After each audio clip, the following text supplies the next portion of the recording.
Welcome back, guys, to my NFL Week 4 picks. I was 8-7 last week. I got 80 games right. I got an 8-7 record last week. So we're on to the Week 4. We're on Week 4 already of the NFL. Just crazy how the season is just going flying by. We're going to be talking about the playoffs soon. Shit's going to go down. We're going to talk about the mock draft. But anyway, we have last night's game, Dolphins versus the Bengals. Again, Tua had a concussion from the Bills game last week. The NFL and the Dolphins front office cleared him to play that game. He got sacked last night, he got stretchered out. Again, do better, NFL. Just because you have these big TV deals like your Amazon Prime and whatever, doesn't mean, again, do better with your performers. Simple as that. And I went for the Dolphins plus 3.5. Obviously, the Bengals got the win. Then we go into the early Sunday games, super ass early. I'm going to get my ass up super early on Sunday. So the Vikings versus the Saints. It's 9:30 Eastern. It's the London game, and I'm going to go for the Vikings minus 2.5.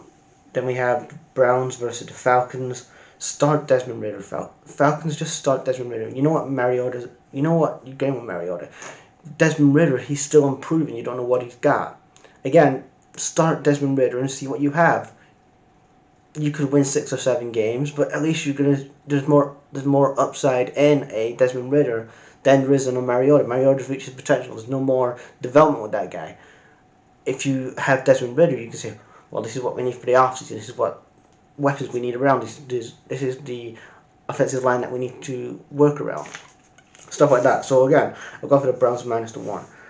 We got the next game, Bills versus the Ravens. Ravens looked really good against the Patriots last week. Bills, that shocking defeat to the Dolphins again.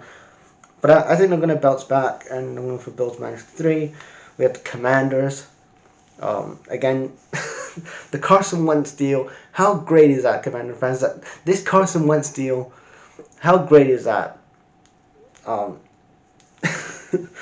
But at this point, just again, maybe cut your ties with the Carson Wentz deal. But anyway, I'm gonna go for the Cowboys minus the 3. They got their job done on primetime. That was brutal to watch on primetime. 2 secondary quarterbacks, Danny Dimes and Cooper Rush. But I think the Cowboys will have enough to get the win.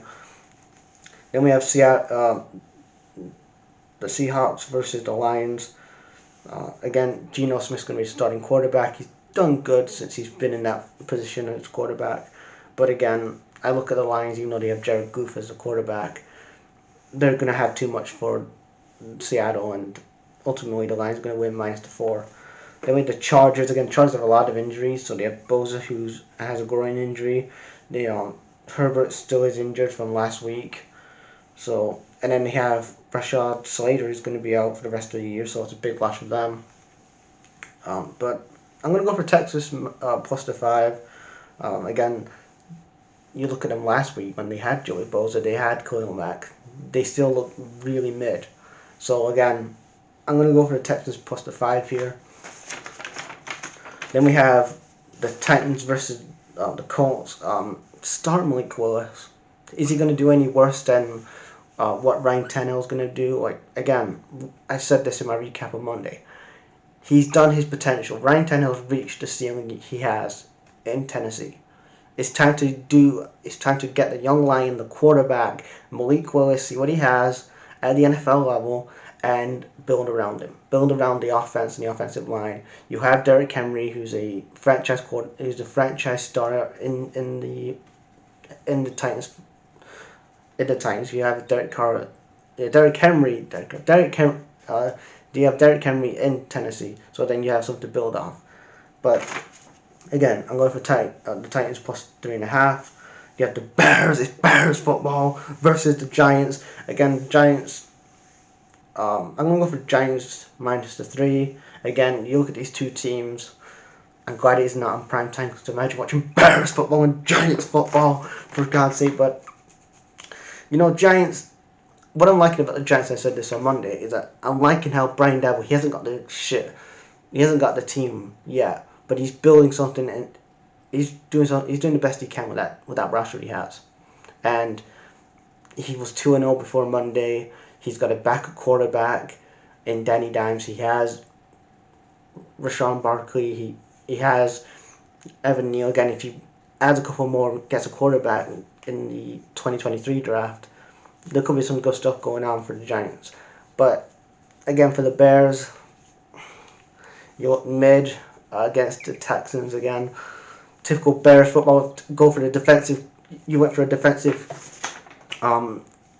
core instead of going for an offensive. All the league is offensive-minded coaches. But again, the Bears, let's go out to the 1980s, 1990s, and we're going for some Bears defensive football because that wins us Super Bowls, right? You could have got Mike McDaniel. You could have got Brian Dabble. You could have got Brian Dabble, but you went for Matt Eberflus, like. But anyway, I've gone for the Giants -3. Jags versus the Eagles. Doug Pearson returns to Philly with the Jags. For this one, Eagles are winning here. I'm liking what Doug Pearson's doing in Jacksonville. Again, like Brian Dabble, he's got a lot of shit to fix, but again, he's doing the best he can. And so far, Trevor Lawrence is looking really good, and he's getting the best he can out of his roster. But I look at the Eagles, and I'm like, there's two. Again, I said beginning of the season that they're Super Bowl favorites, and I'm going to say that they're going to continue this winning streak, and I'm going to say Eagles -6.5. We have the Jets versus the Steelers.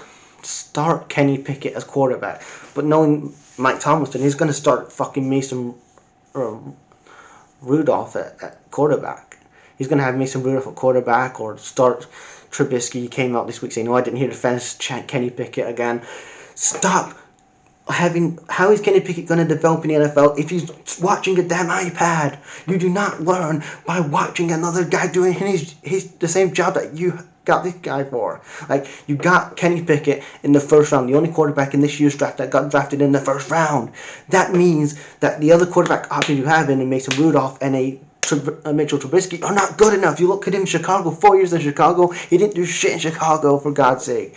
As Steelers fans are realizing now, 3 or 4 weeks in the season, how bad he is. It took Bears fans, and it's still taking Bears fans 4 or 5 years to finally realize that Trubisky is mid. Start Kenny Pickett and see what you have. Yes, you may not have a good winning streak at the end, but again, if you start Kenny Pickett, you can see what you have for next year, and you can build towards that and see what you have. So I'm going to go for the Steelers +3.5. Then we have the late Sunday games. We have the Cardinals versus the Panthers. Cardinals -1.5. We have the Patriots versus the Packers. It's going to be no Mac Jones. He's injured, so it's going to be. So again, that's a big loss for them. Mac Jones is injured, so I'm going to go for the Packers Packers -9.5. We have the Broncos versus the Raiders. I'm going to go for Raiders -2.5. And then we have the late primetime game on Sunday night. It's the Chiefs. It's Mahomes versus Brady, the cover stars of Madden 22 last year. And I'm going to go for the Chiefs -2 again. The last game, the Bucks, they lost to the Packers. But again, I think the Chiefs, I'm liking what they're doing this season, and I'm going to go for Chiefs -2. Then we go into the Monday game. The primetime game on Monday with the Rams versus the 49ers. It's a division game. And I'm going for the Rams +1.5. And that is my picks for week 4 of the NFL. I will have them in the description box. In the description box, guys. Thanks. Peace.